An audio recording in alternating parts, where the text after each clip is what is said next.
We all work for Lumon now. I'm Tracey Follows, I'm a futurist and the author of The Future of You. And today I'm going to take a little dive into the evolution of the self and talk about the shift that we're undergoing from a consciously designed authentic identity to one I've been calling for many years now, the database self. Last year, when FutureMade pulled our bite-sized trends for busy people, otherwise known as future snacks, together, one of those trends was database selves. And that was because I thought database selves time had come and we were ready after many years of scanning the horizon and coming up with this concept and looking at the signals of change around identity. That database selves really was moving into the mainstream now. This idea that we're treating individuals as a more atomized set of attributes or data traits that can be mixed and remixed and rearranged to suit different contexts has really come of age. Now, I've been looking at this for quite some time. In my book, The Future of You, I explored how our identities are no longer confined to our physical bodies or even to our face-to-face interactions. Instead, they are increasingly defined by data, the digital residues of our lives. And you can explore this more in the podcast, The Future of You, if you'd like to. But now I want to take a step further forward and consider what it means if every single piece of data that we generate is actually a part of who we are. What if all data is identity data? Imagine for a moment that your identity isn't solely the result of your innermost thoughts, your memories, or even your choices. Instead, your identity is now continuously mediated by technology, managed, augmented, or sometimes even constrained by code. In today's virtual world, every like, every share, and every swipe isn't just a fleeting action, it's a data point in an ever expanding mosaic of who you are. Now, we used to think of identity as something fixed, a genuine, unchanging self that we could observe up close. But in the digital era, that notion of authenticity is melting away. Think back to Walter Benjamin, who mourned the end of awe in art with the arrival of the mechanical technology, otherwise known as photography. Well, today, we grieve the end of awe in identity as our lives are translated into data with digital technology. In this hyper-connected environment, the self is not only mediated, it's constantly arranged and rearranged, remixed and represented to the world digitally. Now, our traditional design self was something we thought would never change. We consciously shaped a very polished image for our friends, our colleagues, maybe even for our potential dates. But now our selves are plural as they've gone digital. They're no longer guided solely by our personal intentions. They're also written into the language of algorithms. I tried to make this a bit clearer by using a causal layered analysis, which might be a model that's familiar to you, just to really draw out the shift from the design self to the database self. As you can see, we see in the media a litany around authorship, copyright. It's really around ownership of the self as property. But as we can see, as we move into the future, it's more about co-piloting, the group, the collective, the code shifting, this idea that we're more of a sort of networked, peer-to-peer kind of socially constructed self, which has a plurality, an ambiguity, a playfulness, and a creativity, if you like. And of course, in time will be AI assisted. Whereas in the past, the social structure of the design self has been very linear, binary, very certain, had a real consistency and never changing, always grounded definition. And so that worldview was very institutional and individual. But we're moving into a worldview now where identity is much more plural and programmable, very, very different. And so we can use the metaphor of from prism to prism, Where we used to think of identity as very definitive, constrained, closed off, and unchanging, very constant over time, we now think of as identity as very plural and flexible and fluid. And in fact, identity is much more reflected and refracted through the lens of data. And that's why I call it the database self. Now, to illustrate how our selves are being atomized and digitized, consider the otaku in Japan. The anime and manga fans obsessed with their beloved characters. And who can blame them? Look how cute she is. In their world, there's no authentic character alongside a bunch of copies. Every single version is a valid reworking of very distinct characteristics. Fans lovingly track these distinctive characteristics or karimo or traits, can be like tails or cat ears or striped floppy socks, and they remix them into endless variations. It's as if an invisible cultural database logs all of these elements, all of these attributes and relationships between them, creating infinite reimaginings. There's no single original. Instead, the otaku constantly expand and redefine each character's identity over time.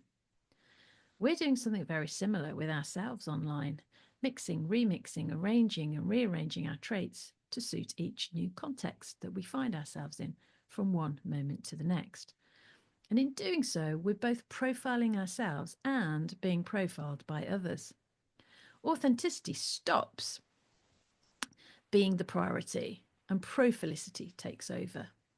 As Hans-Georg Muller suggests, we interact not with each other's true selves, but with our profiles, the profiles of ourselves, because online, the authentic human is never fully present in the digital loop. So this is how we should think about our database selves. Now, and there's a spoiler alert here, if you haven't seen the finale episode of Severance in season 2, you might want to cover your ears and your eyes. But for everyone else, this show provides the perfect cultural case study for understanding the database self.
No.